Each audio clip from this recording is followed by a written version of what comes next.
আগত legacy West আছিলে সেই জায়গাখিনি কেতিয়া আমি এটা আৰবান ফৰেস্ট কৰিম প্ৰায় 16 বিঘা মাটি আছিলে মই আৰু 10 বিঘা মাটি আৰবান ফৰেষ্টৰ কাৰণে লবৰ কাৰণে পৰামৰ্শ দিছো লিগেসি ওয়েস্ট খিনি ডিসপোজ হোৱাৰ লগে লগে প্ৰতিদিনে জমা হোৱা আৱৰ্জনাখিনিও ডিসপোজেলৰ কাৰণে নতুন ইউনিট এটা আজি লখিমপুৰত আৰম্ভ হ'ল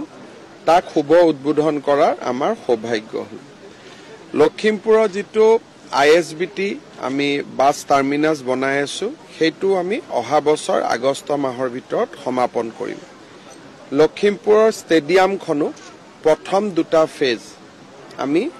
অহা বছৰ আগষ্ট মাহৰ ভিতৰত শেষ কৰিম যেটো আমাৰ ঘুনাখুটিৰ ওপৰত দলং প্ৰায় 400 কোটি টকাৰ ওচৰত আমি অনুমোদন দিছিলো তাৰ বানপানীৰ কাৰণে আমি যোৱা বছৰ যিমান কাম কৰিব লাগিছিল কৰিব পৰা নাছিলো এইবাৰ আমি ফুল ওয়াৰ্কিং সেশনটো পাম 42টা ইয়াতে পাইলিং হ'ব ওয়েল পাইল বুলি কয় আমি 42টা এই বছৰ কৰিব খুজিছো যাতে বানপানী আহিলেও আমি ওপৰৰ কামখিনি ভৱিষ্যতে কৰি থাকিব পাৰো সেই দিশটো মই নিজে চালো যথেষ্ট কাম হৈছে আৰু যেটো কানেক্টিং ৰোড হ'ব মোটামুটি হি এটা স্বৰূপ ইতিমধ্যে পাইছে শেষত আমি লখিমপুৰত যিখন আৰবি হ'ব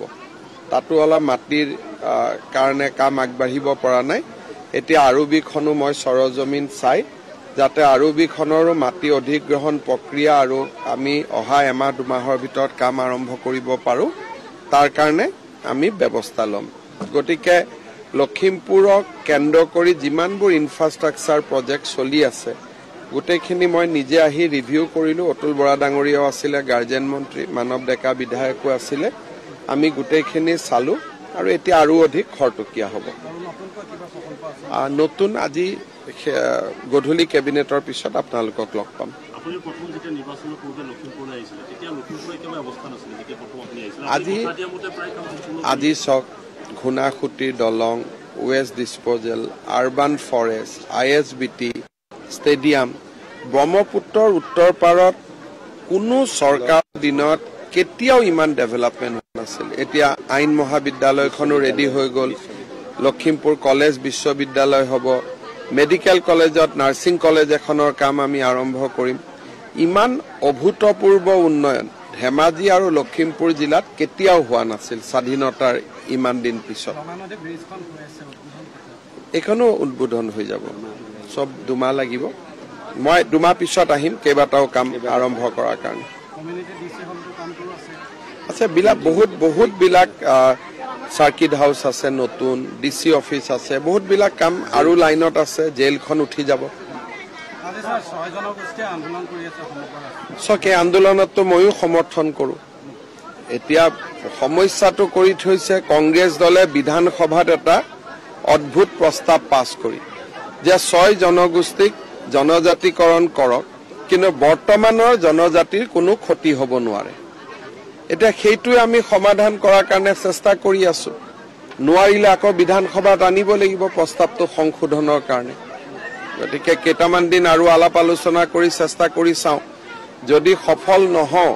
তেতিয়া আকৌ বিধানসভাত প্ৰস্তাৱটো আনিব লাগিব যে কি ধৰণে এটা সংশোধন কৰা যায় কিন্তু আমি কৰি থৈছো তৰুণ গগৈ চৰকাৰৰ দিনত প্ৰস্তাৱটো এনেকে ললে যে 6 জনগোষ্ঠীৰ জনজাতিকৰণ কৰা হওক কিন্তু পুৰণা জনজাতিৰ কোনো ক্ষতি হ'ব নোৱাৰিব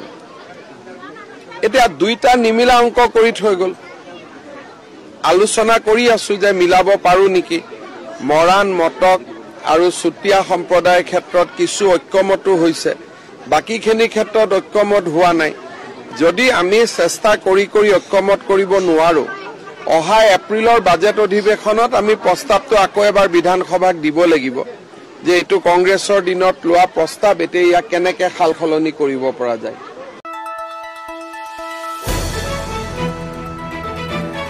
দ্য নিউজলেণ্ডছ অবিৰত তথ্যানুসন্ধান আপোনাৰ সেৱাত খবৰ সন্ধান